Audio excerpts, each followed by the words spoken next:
that's important to you, you do it. You don't focus on your friends. You focus on, this is what I'm trying to do. I'm not telling anyone what to believe or what to do. You don't have to believe the same things as me, but I am saying we all better be a room full of predators. And I'd have to say, we definitely had a predator mom, where when we would tell her, hey mom, my friends are allowed to do this, she would say, I don't care what your friends are allowed to do. That's not what we do in our house. That's being tough. She wasn't soft. Very, very cool mom, very nice and everything, but again, she just did not care. We can never use that as an excuse. All my friends get to do this, or all my friends have this. That just wasn't even an option, because it was all, we're focused on, you're Zanetti, and Zanettis don't do that. End of story. There was no more discussion after that, and you knew it. She said no, she meant no, that was it. So you got to live like that. You got to hold yourself to those high standards.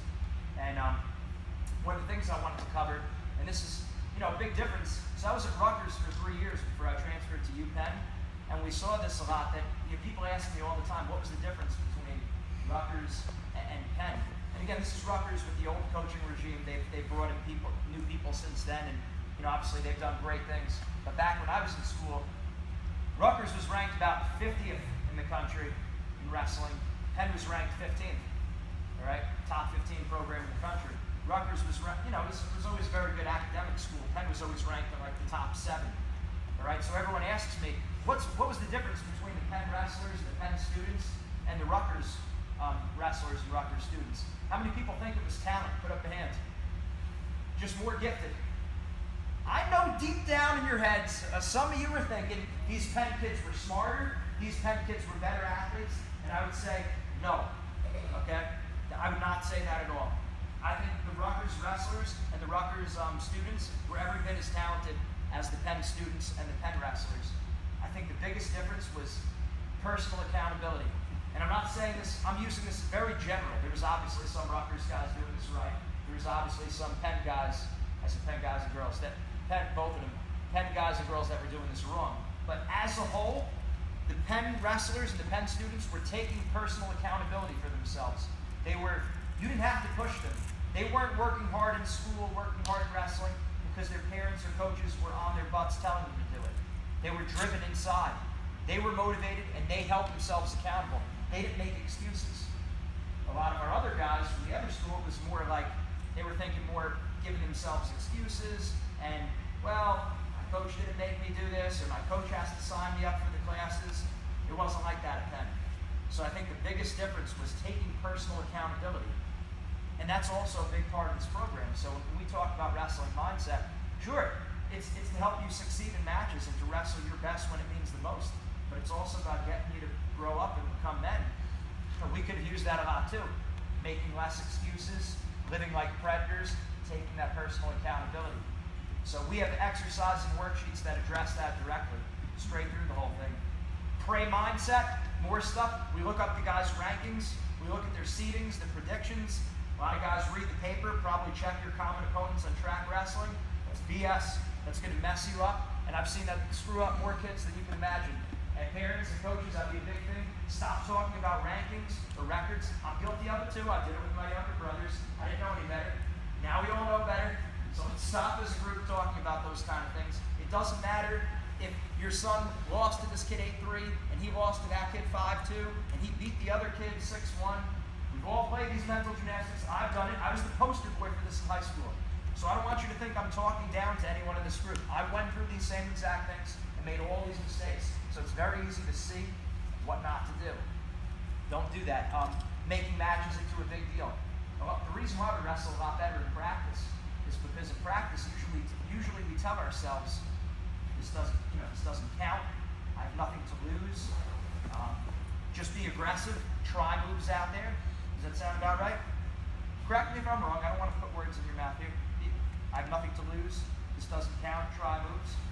Okay? That's practice. This is what we tell ourselves in a match. This counts. This is it. Now or never. Do or die. Make it or break it. There is no tomorrow. This is a match. This is what's important. We guilty of that? I was. He was. And so is all of our other wrestlers that we see around the country. And so if it's working for you in practice, don't change it in a match. And a lot of times, as coaches, as parents, as older brothers. I know he's taller than me, but I am older than him. That wasn't part of the plan. But nonetheless, him and my other brother, I made that mistake, telling them about rankings and records and all these things. It just doesn't matter, right? So if we're focused on the records and the rankings and the other kids' opponents, eyes on the side, right? Let's pray. How do we focus on ourselves? How do we think like predators? We focus on the three things within our control: effort, attitude, and aggressiveness. Effort, attitude, and aggressiveness. Effort, attitude, and aggressiveness. That's wrestling, that's school, that's life. Your effort, you're always giving 100%. You're always faced with the decision at every moment of your life. Am I going to go all out, or am I going to hold back? Right now, during this talk, you have a decision, I have a decision. I've given this talk about 20 times in the past 2 weeks, or 3 weeks. Okay, do I go all out and give you guys my best? Or do I say, yeah, predator and prey, think like predators, we're warriors, man. No, I got to step up, I got to be into it, right? I got to go all out. You guys are going to be like, get this guy out of the room. Coaches, why did you bring him in, this clown, right? No, we come in fired up. We're warriors, man. We got to start thinking like predators. Our effort, I'm going to go all out. Practice, am I going to go all out, or am I going to hold back?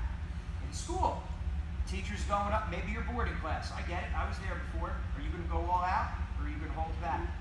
You have complete control of that in every moment of your life. Am I going to go all out, or am I going to hold back? Your attitude, being positive. It's tough to be positive when your friends are, whining, complaining. We blame the teacher, we blame our parents, we blame our coaches, right? Kids cursing and, disrespecting other people. And it's like, hey, you got to make the choice. Are you going to stay positive, or are you going to be negative?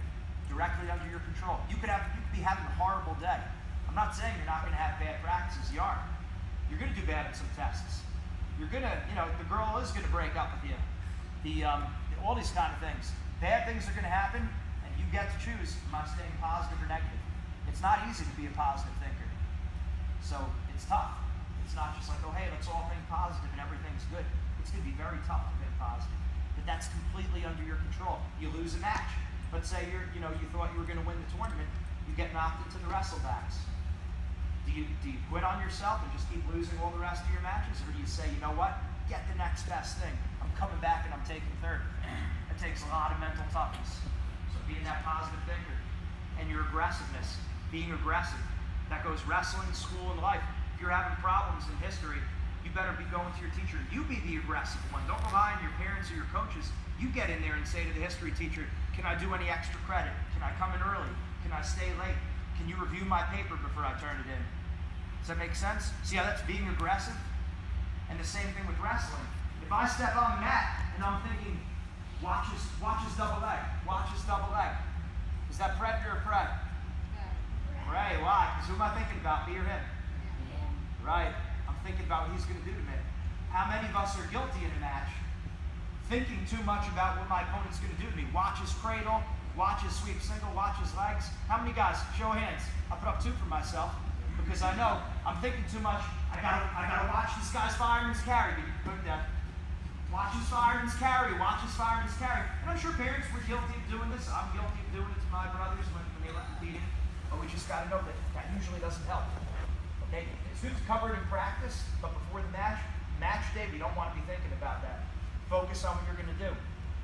So even if you step on this line with Jordan Burroughs, you don't want to be thinking about his double. You want to be thinking about what? What's your best move? Your best takedown? High crotch. That's what you're thinking. If you step on the line with David Taylor, what should you be thinking? About my high crotch. With coach? My high crotch. Me? My high crotch. A parent? Your high crotch. You see what I'm getting at here? That's the whole thing. But that's one of the biggest mistakes we make. We wrestle a good leg rider. We get on the mat and we're like, watch his legs. Watch his legs. Instead of thinking, you're stand up. You're stand up. You're stand up. You're stand up. Right? That's how a predator thinks. And it's not easy to do. Like I said, we made all these mistakes. And it's just now, you could benefit from that because it won't be that same thing over and over. So taking that personal accountability and being aggressive in the classroom, and you know what, some of you are going to be applying to colleges soon. How many guys do we have going off to college in a year? 2 years? A couple? Okay. Well, Here's one of the biggest mistakes we make, and we see this with our wrestlers all the time. They're like, well, I'm going to wait for the college coaches to reach out to me. No. You don't wait for the leg to come to you. You go to the leg. In school, if you want to get an A, you don't wait for an A to come to you. You have to go to the A. Well, it's the same thing with college. If you want to go to certain schools, you should be reaching out to those coaches. You should be reaching out. If you're interested in business, you should reach out to someone in the business department. Send an email, like a young man, like a grown young man like you are. Send an email. Hey, I'm interested in going to the business school. Is there any tips you could give me or any advice you could give me on coming to the school? Even if they don't give you the advice, that's not even the point. You want these people to know your name. You want these admissions people to see your name before it goes in the pile with hundreds of thousands of people. Does that make sense? So when we say being a predator, it's wrestling, it's school, it's life, it's the whole big picture. So it's got to be constant. You don't turn it on and turn it off. You think like a predator throughout your life. So that's the basis of the program. The way we start off with everyone. Once individuals do the program, we have you fill out a mindset checklist. That's going to show you your strengths and your weaknesses. And I got news for you. Every one in this room has strengths. Every one of you has certain things you do well mentally. And everyone in this room, myself included, we all have weaknesses mentally. So once you do that mindset checklist, it's going to show you the areas you're struggling with, your weaknesses, and then you would go through those worksheets first. So if you need to work mostly on relaxing under pressure, you would go through those worksheets first. Confidence, if you struggle with confidence, you would go through the confidence worksheets first. So if that makes sense to everyone. Very, very important. But making sure we go through all that. And then as a team, we'll have that all going, and then we're going to be up on the screen. We'll have a classroom for that. And again, it's taking you through the worksheets and those mindset exercises. Like I said, just listening to me, this is all the introduction. That's great. And we want you to keep listening. So every Monday night, I don't know if the coaches ever talking about Mindset Monday at all? Maybe not? Okay, well this would be good to know also. So every Monday night at 9 p.m., we do a free conference call. Again, it's introductory. We're not doing any worksheets or exercises, but every Monday night it's a free conference call at 9 o'clock. It's called Mindset Monday. Not only is it on the phone, but it's also streamed live on our Facebook, so you can watch that. And at 10 p.m. we have our Spiritual Strength Conference call. Anyone who's interested in that, hop on that. But every Monday we're constantly pumping out this information. But that's all, again, the introduction to the program. The big thing is doing the exercises and the worksheets. And, you look at it. Some of us have strong legs, weaker arms. Some of us have a strong neck, weaker grip. It's the same thing with our mindset. There's things you're doing well, things you have to work on. And you're only as strong as your weakest link, right? I've heard that before. We're only as strong as our weakest link. And you guys do deadlifts off the ground? So you guys do deadlifts. You better be doing some deadlifts, the older guys.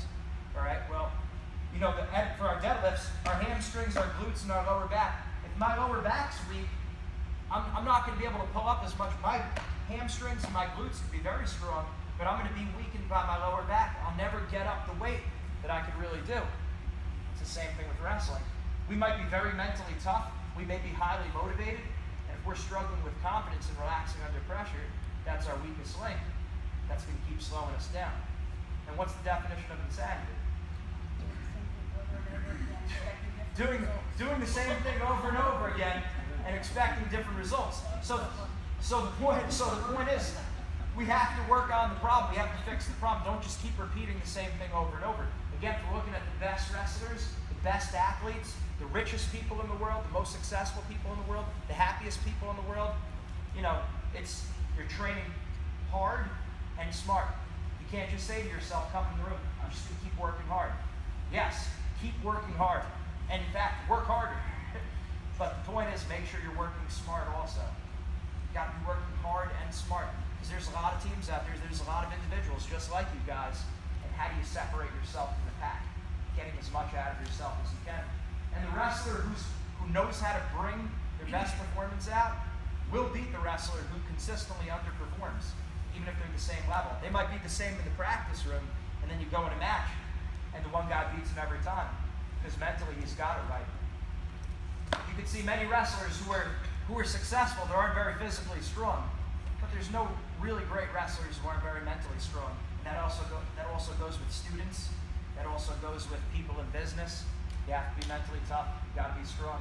So it's thinking like predators and not being like the average person. The average person goes nowhere. right? Most people are going to be average.